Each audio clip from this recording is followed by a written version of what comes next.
All right, so this weekend, 2 YCS events and 0 coverage for either of them happened. But fortunately enough, you have me and my 2 little trusty companions, but I just lost one. He fell to the floor. Give me 1 second.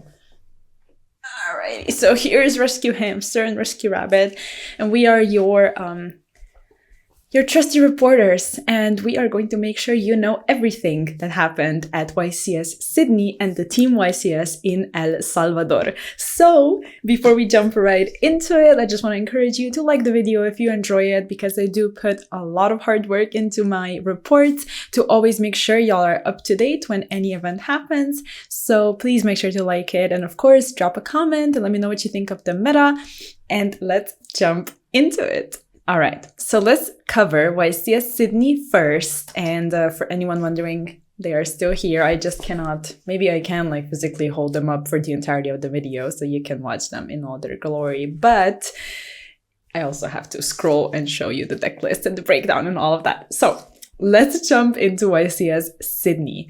I am not certain how many players actually played YCS Sydney. Oh, it says here, perfect. So it is 896 duelists partaking in YCS Sydney. And this is the breakdown up top 32. The majority is Raizio, exactly 11 Raizios actually. And then the runner-up is Malice. I think this is definitely expected. Then we have Blue Eyes at 3. 1 Christjon, which was Yassine, the YouTuber, so shout out to him for doing so well with Christjon. If you've been watching his content, he has been covering Christjon for quite some time now, so really happy to see him do well with this deck. I think it's an underdog deck, and it is just super nice to see someone do well. It's also really complicated, and he managed to get all the way into top 8, which is just an amazing accomplishment. Moving on, we have 3 Mitsurugi, which is still a solid deck. However, it does lack a bit of consistency, and people started to stray off, just move to pure Raizio more from what I've seen. And also here, we do not have a breakdown of Fiendsmith Raizio or just pure Raizio. It's actually all kind of mashed up together. So we're going to take a look at a couple deck lists, and we're going to determine whether or not the winner, for example, which was Raizio, played Fiendsmith or not. But let's not get ahead of ourselves. There is one Phantom Knight, which I don't even know what to think about that, to be honest with you, except for when we look at the deck list, you're sort of gonna see why this deck is functioning well.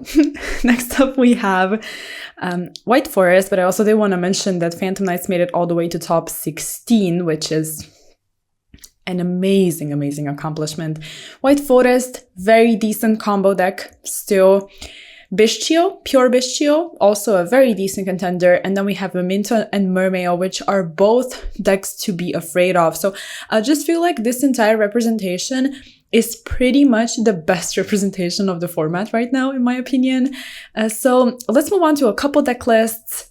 And yeah, like we have to talk about the Phantom Knights one, definitely. Okay, so the winner of YCS Sydney was, or is, Frederic Kamel. I'm sorry if I'm butchering the pronunciation, but they used pure Raizio. Okay, so it was pure. Let's see if there's anything standing out. It is a very basic lineup of hand traps. The only thing I noticed is only 2 Nibiru, also only 2 Metal Tronos, but I do kind of like the 2 offs. I think that's decent. You're trying to go as close to 40 as possible. And also you're playing Crossout, which is just kind of awkward overall in any deck, I think. So I would say this is a decent deck list. Like, obviously it worked wonders for this person. And yeah, it all just kind of makes sense. There's a 2nd and 3rd copy of Droll. We have Ultimate Slayer as well. There's a lot of crossout targets. Like, I imagine you're also using 1 Ultimate Slayer as a crossout target going first. At least I would do that. And also going second, of course, it's going to work really well. There's Solemn Judgment. They did opt to not play Strike. This is something to mention. And yeah, just overall, feels kind of like a cookie cutter pure Raizio list, but you know, that's what we want from Raizio. So I guess let's also take a look at 1 Blue Eyes, and then we can take a look at 1 Malice, for example, if we can find it. But I think some other decks are actually a little more interesting. So here's Blue Eyes, Primite, Buster, Primite Buster Blader Blue Eyes? Whoa, wait, okay. Let's talk about this.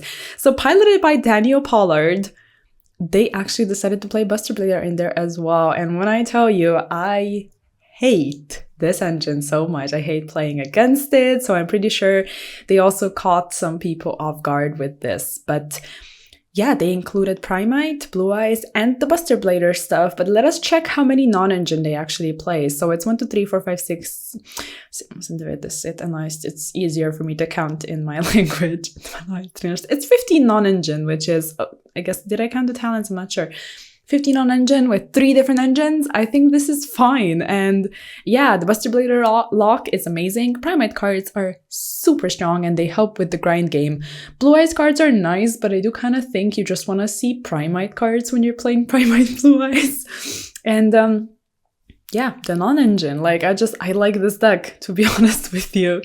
Let's move on. I am trying to go through all of this quite quickly because we do have a team YCS to cover as well. So let's round this off with Horus Fiendsmith Phantom Knights, piloted by Micah Catalan.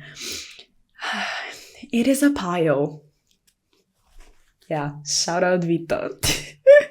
So it's a pile deck, and yeah, it's 48 cards of just pure goodness. And what I meant when I said that some decks just seem to function well, even though they're Phantom Knights and notably Rogue deck right now, at least in my opinion, it's because of Fiendsmith cards, you guessed it. Fiendsmith just makes everything better, and Horus cards have always worked well with anything graveyard-centric, pretty much. This deck just looks clean. Like, to be honest with you, I like it. For any Pio or Dark Pio enthusiast out there, I think this is a deck for you. And my husband actually said something that I really liked. When he saw this deck list, he kind of just pointed out that if more people, like actual good players, like pro players, would pick up random decks like these and kind of just confuse Konami and turn the meta in a whole another direction, it would be really interesting to see. And this just goes to show that if you're really good and if you also play your deck properly and build your deck properly, you can definitely achieve a good result. And for anyone complaining about the meta right now, I would say that this is a great example of someone choosing something they like, making it better and, let's be real, meta relevant by playing the likes of Fiendsmith and Charmies and stuff, but still putting their twist on it. I think it's great. I think it's just so great to see.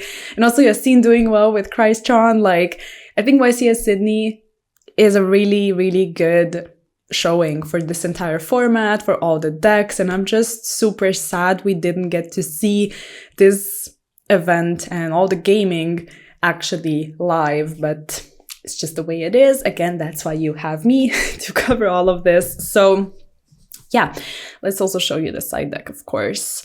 It's crazy. Like, it's just Lava Golems, XYZ Encore, Strike. It's just everything to beat the top decks. I actually love this deck, to be honest with you. So with that, let us move on and talk about the Team YCS, which also took place in El Salvador. So I'm really sad to announce that there was not a lot of information to be found about YCS El Salvador. What I managed to gather is, in the finals, 2 teams obviously clashed, and finals were between the team Look Puck at Him and Fala Galera, and the winners ended up becoming Cameron Neal, Christian Urena, as well as Kamal Crooks. So congrats to them. I have no idea what they played, but from what I know about those players is I know that Christian played Bistio Control for some time now, as well as Cameron did as well. I don't know anything about what Kamal is playing, unfortunately. But if it's not that, it could be just another top deck of the format. I'm 100% certain it was either Raizu, either Bistio Control, maybe even Blue Eyes, like, who knows? And I don't know if the players all played the same deck, But regardless, congrats to them. I'm really sorry there is not more info out there. I'll make sure as I'm speaking to have pictures for you up on the screen and tweets and as much info as I can find. Puck's team, Puck and Steven as well as Sam also did really well. So a lot of pro players made it super far in the tournament. And I assume not a lot of players are going to share their deck lists because of YCS Las Vegas also approaching. So I'll make sure to, again, like, make a good presentation for you guys. But unfortunately, there's not a lot of information there because the TCG event coverage website did not post deck types. So congrats to the winning team. I'm sure the event was a lot of fun. You get to play with your friends. You know how 3v3s go. 108 teams participated. And that's pretty much all the info the three of us have. And, you know, we are the little trio reporting about the 3v3, so I think it's only suitable. And with that, hope you enjoyed this report. Thank you so much for always tuning into those. And yeah, I'll see you guys in the next video. Bye-bye.